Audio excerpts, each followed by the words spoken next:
Welcome to ABN clinic. తీవ్ర మానసిక ఒత్తిళ్లు, మల విసర్జన సరిగ్గా జరగక మలబద్ధకం ఏర్పడటం, ఎక్కువసేపు కుర్చీలోని కూర్చుని కదలకుండా విధులను నిర్వర్తించడం, తక్కువగా నీరు తాగడం, మద్యం అతిగా సేవించడం, ఫాస్ట్ ఫుడ్స్, వేపుళ్లు అతిగా తినడం, మాంసాహారం తరచూ తినడం వల్ల పైల్స్ వంటి సమస్యలు వస్తాయి.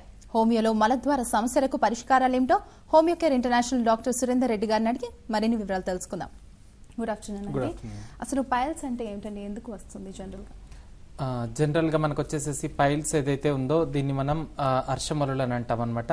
సో అర్షమలుల్లో మనకేంటంటే ఎక్స్టర్నల్ పైల్స్, ఇంటర్నల్ పైల్స్ రెండు రకాలుగా ఉండడం జరుగుతుంది. సో మనకు యూజువల్ గా వచ్చేసి డెంటెట్ లైన్ ఏదైతే ఉంటుందో దాని లోపల ఉన్న వాటిని, ఇవి యూజువల్ గా ఇంటర్నల్ పైల్స్ ఏవైతే ఉంటాయో, ఇంటర్నల్ పైల్స్ అనేటివి జనరల్ గా ఎగ్జామినేషన్ చేస్తే కానీ తెలియవు. బట్ ఎక్స్టర్నల్ పైల్స్ ఏవైతే ఉంటాయి, ఈ డెంటెట్ లైన్ కి కింద వచ్చిన వాటిని ముఖ్యంగా ఎక్స్టర్నల్ పైల్స్ అనడం జరుగుతుంది. సో ఇవి కామన్ గా ఎగ్జామినేషన్ చేసేటప్పుడు మనకు కనిపించే అవకాశం ఉంటుంది. సో జనరల్ గా వచ్చేసి ఈ అర్షమరలు ఏవైతే ఉంటాయో చాలా రకాలుగా, ముఖ్యంగా 4 రకాల గ్రేడ్స్ లో ఈ పైల్స్ అనేటివి ఉండడం జరుగుతుంది అనమాట. సో జనరల్ గా వచ్చేసి ఫస్ట్ గ్రేడ్ పైల్స్ ఏవైతే ఉంటాయో ఇవి యూజువల్ గా మనకేంటంటే మోషన్కి వెళ్ళినప్పుడు మోషన్ తో పాటు మనకు మాంసం బయటకు వచ్చేసేయడం, తిరిగి మోషన్ అయిపోయిన తర్వాత రెగ్యులర్ గా లోపలికి వెళ్ళిపోవడం, మాంసం అనేది జరగడం జరుగుతుంది. దీంతో పాటు యూజువల్ గా మోషన్ పాస్ చేసిన తర్వాత ఎక్కువగా పెయిన్ రావడం, దీని తర్వాత ముఖ్యంగా బ్లీడింగ్ ఎక్కువ అవ్వడం, నొప్పి సివియారిటీ, మంట సివియారిటీ ఎక్కువగా అనిపించడం, ఇలాంటి లక్షణాలు ఏవైతే ఉంటాయో ఫస్ట్ గ్రేడ్ పైల్స్ ఎక్కువగా చూడడం జరుగుతుంది. సెకండ్ గ్రేడ్ పైల్స్ వచ్చేసి మనకు జనరల్ గా ఎక్కడైతే మోషన్ అనేది పాస్ చేస్తామో, పాస్ చేసిన తర్వాత యూజువల్ గా మాంసం ఏదైతే ఉందో మోషన్ తో పాటు మాంసం అనేది కూడా బయటికి రావడం జరుగుతుంది. సో ఈ మాంసం ఏదైతే ఉందో యూజువల్ గా మనకు వేలుతో కానీ చేతితో కానీ నెట్టుకోవాల్సి వస్తుంది. ఇది వచ్చేసి సెకండ్ గ్రేడ్ పైల్స్ అనమాట. యాజ్ యూజువల్ గా మనకు పెయిన్ సిమ్టమ్స్, తర్వాత ఈ సిమ్టమ్స్ ఏవైతే ఉంటాయో కంటిన్యూస్ గా ఈ సిమ్టమ్స్ తో పాటు పెయిన్ సివియర్ గా ఉండడం, బ్లీడింగ్ టెండెన్సీ ఉండడం, కూర్చోడానికి ఇబ్బంది కనిపించడం, సో ఇలాంటి లక్షణాలు ఏవైతే ఉంటాయి ఇలాంటి లక్షణాలు కామన్ గా కనిపించే అవకాశం ఉంటుంది. థర్డ్ గ్రేడ్ పైల్స్ వచ్చేసి మనకు కంప్లీట్ గా రెక్టల్ ప్రొలాప్స్ అని అంటాం అనమాట.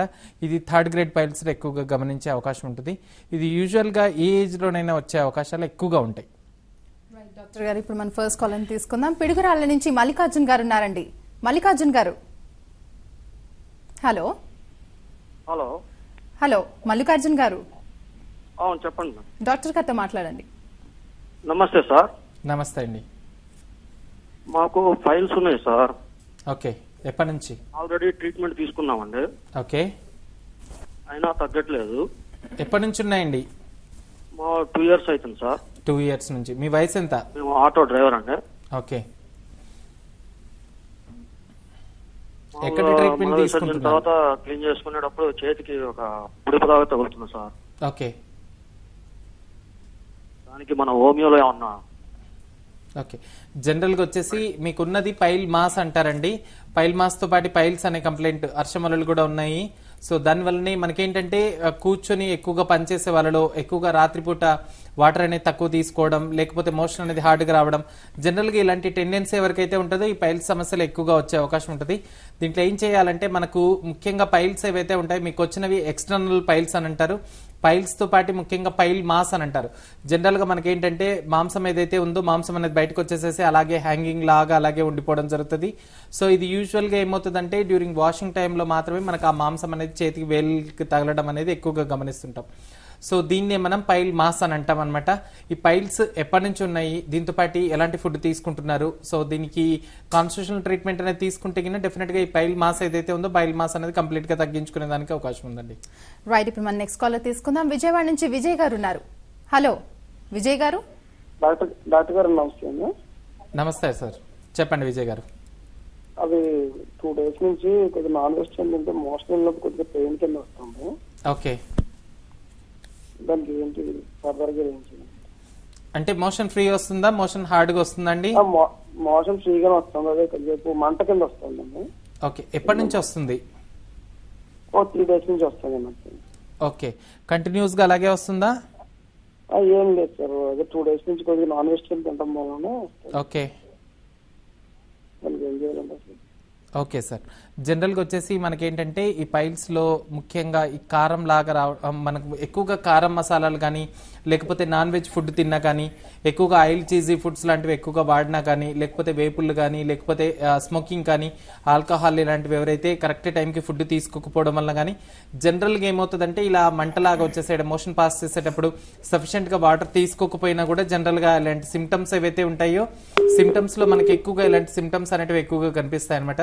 వీటిలో వచ్చేసేసి మోషన్ పాస్ చేసిన తర్వాత పెయిన్ రావడం, మంటలాగా వచ్చేసేయడం, బర్నింగ్ సెన్సేషన్ సివియర్ గా ఉండడం జరుగుతుంది. కొందరిలో మోషన్ కి వెళ్లే ముందే పెయిన్ సివియారిటీ ఎక్కువ వచ్చేసేయడం, అసలు మోషన్ కి వెళ్ళాలంటేనే భయం లాగా అనిపించడం, ఇలాంటి కంప్లైంట్స్ ఏవైతే ఉంటాయి దీన్ని మనం పైల్స్ లో ఎక్కువగా చూస్తాం అనమాట. ఈ పైల్స్ లో ముఖ్యంగా ఫస్ట్ గ్రేడ్ పైల్స్ అని అంటారు. సో ఫస్ట్ గ్రేడ్ పైల్స్ లో ఏంటి, మనకు పెయిన్ సివియారిటీ ఏదైతే ఉంటుందో పెయిన్ సివియారిటీ రావడం, దీంతో పాటు మోషన్కి వెళ్ళినప్పుడు మాత్రమే పెయిన్ సివియారిటీ ఉంటుంది. దాని తర్వాత ఒక 10 to 20 minutes తర్వాత యాజ్ యూజువల్ గా రెగ్యులర్ వర్క్ లో పడిపోతే సో కామన్ గా ఆ పెయిన్ తెలియదు, తర్వాత మంట సివియారిటీ అనేది ఎక్కువగా తెలియదు. సో మనం అవాయిడ్ చేయాల్సింది ఏంటంటే కరెక్ట్ టైంకి ఫుడ్ అనేది తీసుకోవడం, దీంతో పాటు ఫైబర్ ఫుడ్ అనేది ఎక్కువగా వాడడం, దీని తర్వాత అట్లీస్ట్ మార్నింగ్ టైంలో అట్లీస్ట్ ఒక 1/2 లీటర్ నుంచి 1 లీటర్ మినిమం వాటర్ అనేది తీసుకోవడం, కారం మసాలాలు కానీ డైట్ ఫుడ్గా చేంజ్ చేసుకోవాల్సి వస్తుంది. దీంతో పాటు నాన్ వెజ్ ఫుడ్ ఏదైతే ఉంటుందో ఆయిల్ చీజీ ఫుడ్స్ ఏవైతే ఉంటాయో కారం మసాలాలు పూర్తిగా బంద్ చేయాలి సార్. సో ఇలాంటి బంద్ చేస్తే డెఫినెట్ గా ఈ పెయిన్ సివియారిటీ ఉండడం, మంట సివియారిటీ రావడం డెఫినెట్ గా తగ్గే అవకాశం ఉంటుంది. సో దీంట్లో చాలా మందిలో ఏంటంటే పెయిన్ సివియారిటీ కంటిన్యూస్ గా స్టిల్ అలాగే పర్సిస్ట్ అవుతూ ఉంటే మీకు దగ్గరలో హోమియోకేర్ ఇంటర్నేషనల్ విజయవాడ బ్రాంచ్ ఉంటుంది, ఒకసారి రిపోర్ట్స్ తీసుకెళ్లి కన్సల్ట్ అవ్వండి. రైట్, ఇప్పుడు మన నెక్స్ట్ కాలర్ తీసుకుందాం. అనంతపురం నుంచి శేఖర్ గారు ఉన్నారు. శేఖర్ గారు నమస్తే అండి. నమస్తే అండి, డాక్టర్ గారితో మాట్లాడండి. సార్ నమస్తే సార్. నమస్తే సార్, చెప్పండి. సార్ మాది నైట్ డ్యూటీస్ ఎక్కువ ఉంటాయి, మోషన్స్ ప్రాబ్లం, అంతే పైల్స్ గిల్స్ ఏం లేదు. Okay, only motions weekly thrice అంటే వస్తుంటారు అంతే. అంటే ఎన్నిసార్లు మోషన్స్ అవుతున్నాయి మీకు?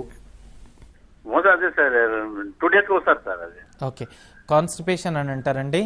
మలబద్ధకంలో జనరల్గా ఏంటంటే హ్యాబిచువల్ కాన్స్టిపేషన్ అని అంటారు. సో జనరల్గా వచ్చేసి వెయిట్ ఎక్కువ ఉన్న వాళ్ళలో సరిగా ఫైబర్ ఫుడ్ అనేది తీసుకోకపోవడం వలన, లేకపోతే జనరల్గా ఎక్కువసేపు కూర్చొని పనిచేసే వాళ్ళలో, అది నైట్ టైమ్స్ ఎక్కువ చేసే వాళ్ళలో, డయాబెటీస్లో, తర్వాత జనరల్గా మనం చూసే క్లినికల్ కండిషన్స్లో వచ్చేసి హైపోథైరాయిడ్ కండిషన్స్లో ఇట్లా మోషన్స్ అనేటివి కాన్స్టిపేటెడ్ డెవలప్ అవ్వడం, బావెల్ మూమెంట్స్ ఏవైతే ఉంటాయో ఇర్రెగ్యులారిటీగా ఉండడం, లేదా బావెల్స్ అనేటివి స్లగిష్ అయిపోవడం, ఇలాంటి కండిషన్స్ అన్ని హైపోథైరాయిడ్ కండిషన్స్లో ఎక్కువ వచ్చే అవకాశం ఉంటుంది. అదేవిధంగా కొన్ని అన్వాంటెడ్ మెడికేషన్స్ ఏవైతే ఉంటాయి, పెయిన్ కిల్లర్స్ లాంటివి తీసుకోవడం, లేక స్టిరాయిడ్ లాంటి మెడికేషన్స్ వాడడం, అన్వాంటెడ్ మెడికేషన్స్ లాంటివి తీసుకోవడం వల్ల కూడా సో కొందరిలో చాలా మందిలో కాన్స్టిపేషన్ డెవలప్ అయ్యే అవకాశం ఉంటుంది. కొందరిలో ఏంటంటే వాటర్ అనేది చాలా తీసుకోవాల్సిన దానికంటే కూడా మినిమం 3 liters ఆఫ్ వాటర్ అనేది తీసుకోవాలి.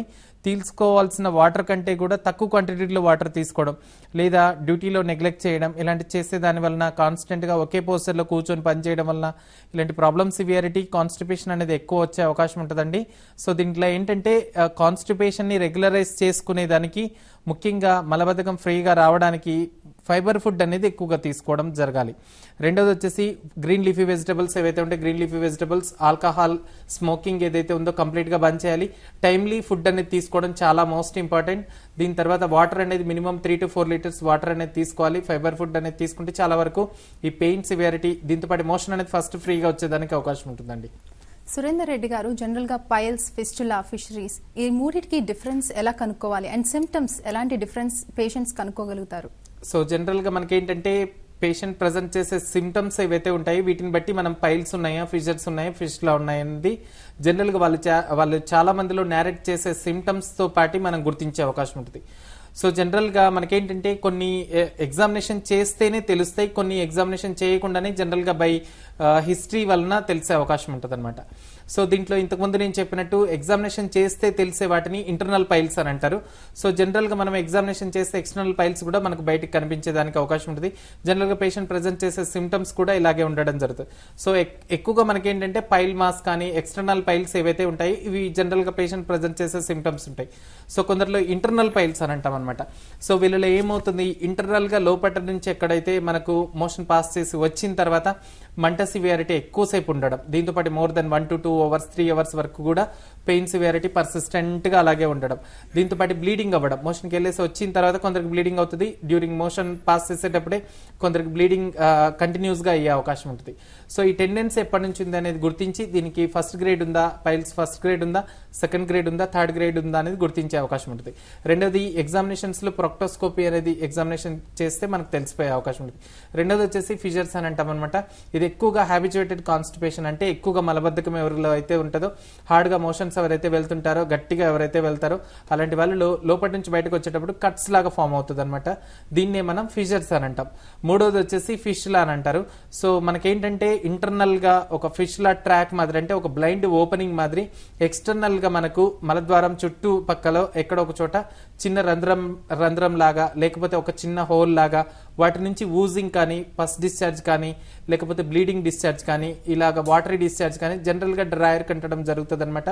దీన్ని మనం ఫిష్ లా అని గుర్తించాలి. సో ఎగ్జామినేషన్ చేస్తే పైల్స్ ఉన్నాయి, ఫిషర్స్ ఉన్నాయి, ఫిష్ లా ఉన్నాయని గుర్తించే అవకాశాలు ఎక్కువగా ఉంటాయి. పైల్స్ కి పరిష్కారాలు మన నెక్స్ట్ కాల్ తీసుకుందాం. గుంటూరు నుంచి రాము గారు ఉన్నారండి. రాము గారు. డాక్టర్ గారు నమస్కారం అండి. నమస్తే సార్. మల్దారం దగ్గర ఫిష్లా ఉందండి, దానికి ఆహార నియమాలు ఏమి చేసుకోవాలి? ఇక్కడ హోమియో వాడుతున్నాం, ఓకే, అది ఇంకా తగ్గట్లా, దాదాపు 5 ఏళ్ళ నుండి. ఎప్పటి నుంచి వాడుతున్నారండి మెడిసిన్స్? 5 సంవత్సరాల దాకా ఉందండి. 5 సంవత్సరాల నుండి వాడుతున్నాం. ఓకే, ఇంతకు ముందు ఏమైనా సర్జరీ లాంటిది ఏమైనా చేయించారా? ఏం చెప్పలేదండి, ఇంతవరకు ఏం చెప్పి. ఓకే, తగ్గిందా అండి, తగ్గలేదా ఇప్పుడు ప్రెసెంట్? తగ్గుతుండ అంత ముందు 2 హోల్స్ లాగా ఉండేవి, అది 1లోకి వచ్చింది. ఎప్పటి నుంచి ట్రీట్మెంట్ తీసుకుంటున్నారు సార్? దాదాపు 2-3 ఏళ్ళ నుండి. ఓకే, మెడిసిన్స్ ఏం వాడుతున్నారు? అదే హోమియోలో వాడుతున్నారండి. ఓకే ఓకే సార్, జనరల్గా వచ్చేసి మనకేంటంటే ఫిష్లా కంప్లైంట్ నేను ఇంతకుముందు చెప్పినట్టు మలద్వారం చుట్టుపక్కల లోపల మనకేంటంటే ఇంచుమించి ఒక 2 to 3 సెంటీమీటర్స్ దగ్గర డిస్టెన్స్ లోపల మనకు బ్లైండ్ ట్రాక్ లాగా ఒక ఓపెనింగ్ లాంటిది జరగడం అనేది జరుగుతుంది. సో దీన్ని ఇవేంటంటే సింగిల్ అయినా ఉండొచ్చు, మల్టిపుల్ అయినా ఉండొచ్చు అనమాట. సో సింగిల్ ఫిష్లా ఇలాంటివి కూడా ఫామ్ అయ్యే అవకాశాలు జనరల్గా వచ్చేసి సింగిల్ ఫార్మేషన్ అయ్యేది ఎక్కువగా కనిపిస్తుంది, సింగిల్ ట్రాక్స్. బట్ కొందరిలో ఏమవుతుందంటే 2 to 3 కూడా ఫామ్ అయ్యే అవకాశాలు ఎక్కువగా కనిపిస్తాయి.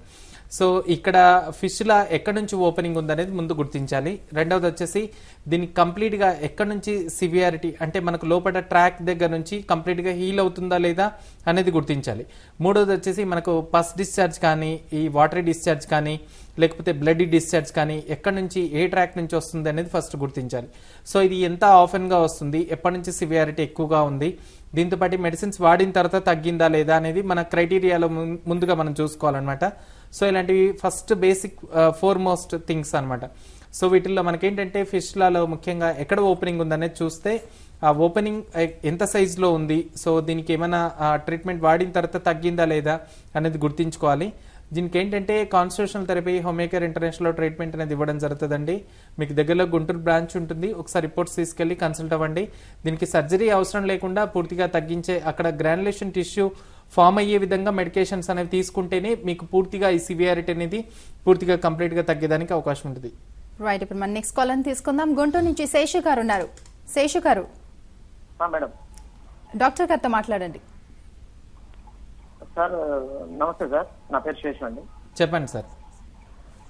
సార్ నాకు ఫిష్లా ఇంతకుముందు సిజరీన్ చేశారు సార్, అది అయినా కూడా పూర్తిగా క్యూర్ అవ్వలేదు. ఓకే, మళ్ళీ రిపీటెడ్ గా తగ్గిపోతుంది, 2 months ఒకసారి మళ్ళీ రిపీట్ అవుతుంది, ఇలా ప్రాబ్లం అవుతా ఉంది సార్. అది వచ్చినప్పుడు ఫీవర్ లాగా కూడా వస్తుంది సార్. ఎస్, ఓకే సార్ దీనికి ఏదైనా ఫర్దర్ గా ట్రీట్మెంట్ ఏమైనా చేయించాలా, లేకపోతే ఇది ఇలాగే తగ్గిపోతుందా? మెడిసిన్స్ ఏమైనా వాడుతున్నారా ప్రెసెంట్ శేషు గారు? మధ్య మధ్యలో వెళ్ళినప్పుడు ఇస్తున్నారు సార్, హాస్పిటల్కి వెళ్ళినప్పుడు వాడుతున్నాం, అది వాడినప్పుడు తగ్గిపోతుంది, మళ్ళీ 2 months 1 month అయిపోయిన తర్వాత మళ్ళీ రిపీట్ అవుతుంది సార్. ఓకే, రిపీట్ అవుతుందంటే మీకు అక్కడ నుంచి వాటర్ లాగా గారడం, లేకపోతే డిశ్చార్జ్ లాగా రావడం, పస్ లాగా అట్లాంటిది ఏమైనా వస్తుందా? అవునవును సార్, అలాగే వస్తుంది sir. Okay okay sir, general గా వచ్చేసి ఇన్ఫెక్టివ్ ఫిష్ లాస్ అని అంటారనమాట. మీకు వచ్చింది ఇన్ఫెక్షన్ తో పాటు ఈ ఫిస్టులర్ ఓపెనింగ్ ఎక్కడైతే ఉంటుందో జనరల్ గా మనం వాడే డ్రెస్ల వలన కానీ కొందరికి ఇన్ఫెక్షన్ రేట్ అనేది పెరిగేదానికి అవకాశం ఉంటుంది. ఎక్కడైతే పస్ డిశ్చార్జ్ రావడం లేదా ఊజింగ్ రావడం అది ఏదైతే ఉందో జనరల్ గా మన స్కిన్ కానీ క్లోత్స్ కానీ ఏవైతే ఉంటాయో వీటిలో ఇన్ఫెక్టివ్ ఆర్గానిజమ్స్ ఏమైనా ఉన్నా కూడా మనకేమవుతుందంటే అది ఈజీగా ఇన్ఫెక్ట్ అయ్యి ఇంటర్నల్ గా ఇన్ఫెక్షన్ అనేది స్ప్రెడ్ అయిపోవడం జరుగుతుంది. సో దీనివల్ల ఏమవుతుందంటే మనకు కామన్ ఇన్ఫ్లమేటరీ సైన్స్ ఏవైతే ఉంటాయో జనరల్ గా కొద్దిగా ఫీవర్ వచ్చినట్టు ఉండడం, ఒళ్ళు వేడిగా అయిపోవడం, తర్వాత పెయిన్ సివియారిటీ పెరగడం, ఆ చుట్టుపక్కల మనకేంటంటే రెడ్ గా అయిపోవడం, దీంతో పాటు పెయిన్ సివియారిటీ ఎక్కువ రావడం, కూర్చునేటప్పుడు నొప్పి సివియారిటీ, మంట సివియారిటీ ఎక్కువగా కనిపిస్తుంటాయి అనమాట.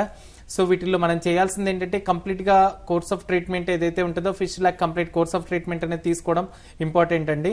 సో మీకు దగ్గరలో హోమియోకేర్ బ్రాంచ్ ఉంటుంది గుంటూరులో, ఒకసారి రిపోర్ట్స్ తీసుకెళ్లి కన్సల్ట్ అవ్వండి, ప్రాపర్ గా అనాలిసిస్ చేసి ట్రీట్మెంట్ అనేది తీసుకుంటే డెఫినెట్ గా ఈ ఫిష్ల ట్రాక్ ఎక్కడైతే ఓపెన్ అవుతుందో, ఆ పెయిన్ సివియారిటీ ఎక్కడైతే వస్తుందో, ఇన్ఫెక్టివ్ రేట్స్ ఏవైతే ఉన్నాయో కంప్లీట్ గా తగ్గించుకునే అవకాశం ఉంటుంది. ఓకే, నెక్స్ట్ కాల్ అని తీసుకుందాం. గోవా నుంచి శ్రీరామ్ గారు ఉన్నారు. శ్రీరామ్ గారు. హలో హలో హలో చెప్పండి, డాక్టర్ గారికి మీ సమస్య ఏంటో వివరించండి. నమస్తే అండి, నా పేరు శ్రీరామ్ అండి, గోవా నుంచి మాట్లాడుతున్నాను. చెప్పండి సార్ శ్రీరామ్ గారు. నాకు లేటెస్ట్ గా టనల్ పార్ట్ దగ్గర కొంచెం వాపు అనిపిస్తే డాక్టర్ లోకల్ మణిపాల్ హాస్పిటల్లో డయాగ్నోస్ చేయించుకున్నాను. ఓకే, ఏం చెప్పారు? డయాగ్నోస్ చేస్తే పెరెనల్ యాబ్సెస్ అని చెప్పేసి ఇన్నర్ డ్రైనేజ్ ద్వారా దాన్ని డ్రైన్ చేసేసి లోపల పస్ అంతా తీసేశారు. ఓకే, తర్వాత ఒక 3-4 days కి మళ్ళా నాకు అక్కడంతా కూడా కొంచెం మంటగా అనిపిస్తూ, తర్వాత కొంచెం పెయిన్ వస్తూ, మోషన్కి వెళ్ళినప్పుడల్లా కూడా పెయిన్ వస్తూ అనిపిస్తుంది. ఓకే. సో వెంటనే నేను అంతకుముందు హోమియో వాడేవాడిని. దాన్ని మా డాక్టర్ ఒక ఆయన ఉంటే ఆంధ్ర నుంచి హోమియో మెడిసిన్స్ వాడుతున్నాను. జస్ట్ ఒక 3-4 days నుంచి వాడుతున్నాను. ఓకే. సో నాకు డౌట్ ఏంటంటే ఇప్పుడు వచ్చినటువంటి ప్రాబ్లము అది హౌడైనో అది పైల్సా, ఫిష్యూసా, లేకపోతే ఫిషర్స్ అనేది ఎలా తెలుసుకోవాలి అనేది ఒక చిన్న డౌట్ అండి. ఓకే, ఇప్పుడు మీకు పెరియానల్ యాబ్సెస్ ఏదైతే ఉందో అది డ్రైన్ చేసేసారా సార్, అలాగే ఉందా? డ్రైన్ చేసేసారండి. డ్రైన్ చేసి కూడా ఒక 15 days అవుతుంది. ఓకే, ఇప్పుడు కండిషన్ ఎట్లా ఉంది? పెయిన్ సివియారిటీ అలాగే ఉందా, తగ్గిపోయిందా? పెయిన్ ఇప్పుడు కొంచెం అంటే ఫస్ట్ లో వచ్చినంత రావట్లేదండి. మోషన్కి వెళ్ళినప్పుడు జస్ట్ ఒక 5 minutes అలా ఉంటుంది, మిగతాది నార్మల్ గా ఉంటుంది. ఓకే. తర్వాత డే మొత్తం మీద ఒక్కసారి మాత్రము ఒక 5 to 10 minutes పెయిన్ ఉంటుంది, just 5 to 10 minutes. Okay. Otherwise normal గానే ఉంటున్నాను. ఆ ప్రాబ్లం ఏంటంటే ఇప్పుడు కేర్ తీసుకుంటే దాన్ని లాంగ్ రన్ లో ఇబ్బంది లేకుండా ఉంటుంది కదా, అసలు యాక్చువల్ ట్రీట్మెంట్ ఏం తీసుకోవాలి, ఎలా ఐడెంటిఫై చేయాలి? నేను ఉంటుంది గోవా, బట్ లోకల్ డాక్టర్స్ ఇంత ఎఫెక్టివ్ గా లేరు. సో మెడికేషన్ రావాలంటే దాన్ని have to travel from Goa to Andhra. So అందువల్ల మీరు సజెషన్ ఇస్తే దాని ప్రకారం ఫాలో అప్ చేద్దామని. ఓకే సార్, జనరల్ గా వచ్చేసి మీరు చెప్పింది ఏంటంటే పెరియానల్ యాబ్సెస్ అని అంటారు. సో జనరల్ గా వచ్చేసి మలద్వారం చుట్టుపక్కల కానీ ఇక్కడ ముఖ్యంగా మనకేంటంటే అక్కడున్న హెయిర్ ఫాలికల్స్ వలన ఎక్కువగా ఇన్ఫెక్ట్ అయిపోవడం జరుగుతుంది. దీన్ని వచ్చేసి పెరియానల్ యాబ్సెస్ అని అంటారు. సో ఆ ఫాలికల్ ఏదైతే ఉందో ఫాలికులైటిస్ తర్వాత యాబ్సెస్ లాగా ఫామ్ అయ్యే అవకాశాలు ఎక్కువగా ఉంటాయి. సో ఈ యాబ్సెస్ ఏదైతే ఉందో దీన్ని మనం పెరియానల్ యాబ్సెస్ అని అంటారు. సో దీనివల్ల ఏమవుతుంది, ఆ చుట్టుపక్కల ఉన్న ఏరియా మొత్తం పస్తోటి ఫార్మేషన్ అయిపోయి అది ఉబ్బిపోవడం, దీని తర్వాత చీమ్ ఎక్కువగా కారడం, సో ఇలాంటి టెండెన్సీ కామన్ గా జరగడం జరుగుతుంది. దీంతో పాటు ఇన్ఫెక్టివ్ కండిషన్స్ లో మనకేంటంటే ఫీవర్ రావడం, 1 to 2 days ఎక్కువగా ఉండడం, పెయిన్ సివియారిటీ, తర్వాత డ్రైన్ చేసిన తర్వాత ఆటోమేటిక్ గా ఫీవర్ సబ్సైడ్ అయిపోవడం, దాంతో పెయిన్ సివియారిటీ కంప్లీట్ గా తగ్గే అవకాశాలు చాలా మందిలో చూస్తాం అనమాట. సో కొందరు ఏంటంటే ఈ పెయిన్ సివియారిటీ కంటిన్యూస్ గా వస్తుందా లేదా అనేది మనం చూసుకోవాలి. Pain severity hardly 5 to 10 minutes వస్తుందని చెప్తున్నారు. దీనికి ఏంటంటే ముఖ్యంగా మనం ప్రికాషనరీ మెజర్స్ అనేవి ఎక్కువగా తీసుకోవాలి. ప్రికాషనరీ మెజర్స్ లో ముఖ్యంగా మనం చూసుకోవాల్సింది పర్సనల్ హైజీన్ అనేది మోస్ట్ ఇంపార్టెంట్ అండి. రెండవది వచ్చేసి యాబ్సెస్ ఫార్మేషన్ అవ్వకుండా ఉండేటట్లు ట్రీట్మెంట్ అనేది తీసుకోవాలి. మూడవది వచ్చేసి దీంతో పాటు మోషన్ ఫ్రీగా అవుతుందా లేదా అనేది చూసుకోవాలి. సో మోషన్ ఫ్రీగా ఉంటే దీంతో పాటు మనం తీసుకోవాల్సిన డైట్ లో ముఖ్యంగా ఫైబర్ డైట్ అనేది ఎక్కువగా తీసుకోవడం అలవాటు చేసుకోవాలి. దీంతో పాటు minimum water 3 to 4 liters of water అనేది తీసుకోవాలి. తర్వాత వచ్చేసి స్పైసీ ఫుడ్స్ కానీ, నాన్ వెజ్ కానీ, చాలా వరకు ఆల్కహాల్ కానీ, స్మోకింగ్ కానీ కంప్లీట్ గా బంద్ చేయాల్సి వస్తుంది. సో ఇలాంటి బంద్ చేసి రెగ్యులర్ గా normal green leafy vegetables along with fruits ఇలాంటివి తీసుకుంటే చాలా వరకు పెయిన్ సివియారిటీ కానీ యాబ్సెస్ టెండెన్సీ ఫార్మేషన్ అయ్యే టెండెన్సీ పూర్తిగా తగ్గించుకునేదానికి అవకాశం ఉంది. దీనికి ఎఫెక్టివ్ గా ట్రీట్మెంట్ ఏదైతే ఉందో హోమియోకేర్ ఇంటర్నేషనల్ ఇస్తున్నాం. మీకు దగ్గరలో హుబ్లీ బ్రాంచ్ ఉంటుంది సార్, ఒకసారి హుబ్లీ బ్రాంచ్ కి వెళ్ళి కన్సల్ట్ అవ్వచ్చు. సురేందర్ గారు, జనరల్ గా మెడిసిన్స్ ఎక్కువగా వాడే వాళ్ళల్లో కూడా ఇది కనిపిస్తుంది అని చాలా మంది అనుకుంటుంటారు. అది అపోహ లేకపోతే నిజంగా వస్తుందా? ఒకవేళ వస్తే దానికి కారణాలు ఏమిటి? అంటే జనరల్ గా పైల్స్ కంప్లైంట్ అంటున్నారా? సో జనరల్ గా పైల్స్ కంప్లైంట్స్ ఏవైతే ఉంటాయో అన్వాంటెడ్ మెడికేషన్స్ ఏవైతే ఉంటాయో లేకపోతే ఎక్కువగా ఇది ముఖ్యంగా మనకు పైల్స్ ఫామ్ అయ్యేది ఏదైతే ఉందో కాన్స్టిపేషన్ వలన ఎక్కువగా ఫామ్ అయ్యేదానికి అవకాశాలు ఎక్కువగా ఉంటాయి. సో ఎక్కువగా మనకి ఏంటంటే మలబద్ధకం ద్వారానే ఈ పైల్స్ కంప్లైంట్స్ ఏవైతే ఉంటాయి చాలా మందిలో బయటకు వచ్చేదానికి ఒక 60 to 70% ఆఫ్ ద కేసెస్ ఇలాంటివి బయటకు వచ్చేదానికి అవకాశం. సో వీళ్ళలో ఏంటి కామన్ గా మనం తీసుకునే జనరల్ ప్రికాషనరీ మెజర్స్ ఏవైతే ఉంటాయో అంటే వాటర్ అనేది సరిగా తీసుకోకపోవడం లేదా మెడిసిన్స్ ఏవైతే వాడతారో వాటిల్లో వచ్చేసి సివియర్ గా బవెల్ ఇన్కాంటినెన్స్ బవెల్స్ ఏవైతే ఉంటాయో ముఖ్యంగా మోషన్స్ ఇంటెస్టైనల్ మోటిలిటీని రెడ్యూస్ చేయగలిగే కెపాసిటీ ఉంటాయి అనమాట. సో అలాంటి మెడికేషన్స్ వాడడం కానీ లేకపోతే స్టెరాయిడ్ మెడికేషన్స్ లాంటివి తీసుకోవడం వల్ల కానీ జనరల్ గా ఇలాంటి టెండెన్సీ అనేది ఫామ్ అయ్యేదానికి అవకాశం ఉంటుంది. సో దీనికి వాళ్ళు ప్రికాషనరీ మెజర్స్ గా మనకి ఏంటంటే గ్రీన్ లీఫీ వెజిటబుల్స్ తీసుకోవడం, మినిమం వాటర్ అనేది 3 to 4 లీటర్స్ వాటర్ అనేది తీసుకోవడం, రెగ్యులర్ గా అట్లీస్ట్ మార్నింగ్ లేవగానే అట్లీస్ట్ 1 లీటర్ ఆఫ్ వాటర్ అనేది తీసుకో, రెగ్యులర్ ఫిజికల్ ఎక్సర్సైజెస్ చేయడం, దీంతో పాటు మోషన్ ఫ్రీ ఉండేటట్లు చూసుకోవడం, ఇలాంటివి బేసిక్ క్రైటీరియాస్ అనమాట. సో ఇలాంటి బేసిక్ గా చేస్తే చాలా వరకు మోషన్ అనేది ఫ్రీగా ఉండేదానికి అవకాశం ఉంటుంది. దీంతో పాటు స్టెరాయిడ్ మెడికేషన్స్ ఎవరైతే వాడతారో వాటి యొక్క డోసేజ్ కానీ డోసేజ్ ని రెడ్యూస్ చేసుకోగలిగితే చాలా వరకు కాన్స్టిపేషన్ అనేది రెడ్యూస్ అయ్యేదానికి అవకాశం ఉంటుంది. పైల్స్ ఫామ్ అవ్వకుండా ఉండేదానికి కూడా చాలా వరకు అవకాశాలు ఎక్కువగా ఉంటాయి. సురేందర్ గారు, మీ హోమియోకేర్ ఇంటర్నేషనల్ లో ఎలాంటి డయాగ్నోసిస్ పైల్స్ కి అందిస్తున్నారు? సో జనరల్ గా వచ్చేసి హోమియోకేర్ ఇంటర్నేషనల్ లో కాన్స్టిట్యూషనల్ థెరపీ ట్రీట్మెంట్ అనేది ఇవ్వడం జరుగుతుంది. సో కాన్స్టిట్యూషనల్ ట్రీట్మెంట్ లో మనకి ఏంటంటే పైల్స్ ఎప్పటి నుంచి ఉన్నాయి, ఈ సివియారిటీ ఎప్పటి నుంచి ఉంది, ఫిషర్స్ ఎప్పటి నుంచి ఫామ్ అవుతున్నాయి, సో ఈ టెండెన్సీని బట్టి మనకు ఈ ట్రీట్మెంట్ అనేది ఇవ్వడం జరుగుతుంది. సో కొందరిలో ఫస్ట్ గ్రేడ్ పైల్స్ కానీ second grade third grade depends on that stage అనమాట. సో ఈ పైల్స్ యొక్క స్టేజెస్ ని బట్టి వాళ్ళలో ఫిషర్స్ ఉన్నాయా ఫిష్లా ఉన్నాయా సో ఇవన్నీ ముఖ్యంగా చూసుకుంటూ దీనికి కరెక్ట్ గా కాన్స్టిట్యూషనల్ థెరపీ ట్రీట్మెంట్ అనేది తీసుకుంటే డెఫినెట్ గా ఈ పైల్స్ కానీ ఫిషర్స్ కానీ చాలా మందిలో మనకు రికరెన్స్ ఆఫ్ సర్జరీ చేయించుకున్న తర్వాత కూడా పైల్స్ అనేటివి వచ్చే అవకాశాలు ఎక్కువగా ఉంటాయి. రెండవది వచ్చేసి ఫిషర్స్ ఫిష్ల ఫార్మేషన్స్ ఏవైతే ఉంటాయో ఆల్రెడీ సర్జరీ వరకు వెళ్ళిన తర్వాత సర్జరీ చేయించుకున్న తర్వాత మళ్ళీ రికరెన్స్ ఛాన్సెస్ ఏవైతే ఉంటాయి రికరెన్స్ ఛాన్సెస్ అనేవి పూర్తిగా తగ్గించుకునే అవకాశం ఉంటుంది. దీంతో పాటు పూర్తిగా కంప్లీట్ గా హెల్దీ గ్రాన్యులేషన్ టిష్యూ ఎక్కడైతే ఉంటుందో ఈ ఫిష్ల ట్రాక్స్ లోపల ముఖ్యంగా ఫార్మేషన్ అయ్యి కంప్లీట్ గా క్యూర్ అయ్యే ఛాన్సెస్ అనేవి ఎక్కువగా ఉంటాయి. హోమియోపతి మెడికేషన్స్ తీసుకోవడం వల్ల ఎటువంటి సైడ్ ఎఫెక్ట్స్ ఉండవు. రెండవది ఏంటంటే కంప్లీట్ గా క్యూర్ చేసుకునే అవకాశాలు ఎక్కువగా ఉంటాయి. సురేందర్ గారు, పైల్స్ కి పరిష్కారాలు మా వ్యూవర్స్ కి అందించినందుకు థ్యాంక్ యూ సో మచ్ అండి. ఇది ఇవాళ ABN clinic. Keep watching ABN Andhra Jyothi.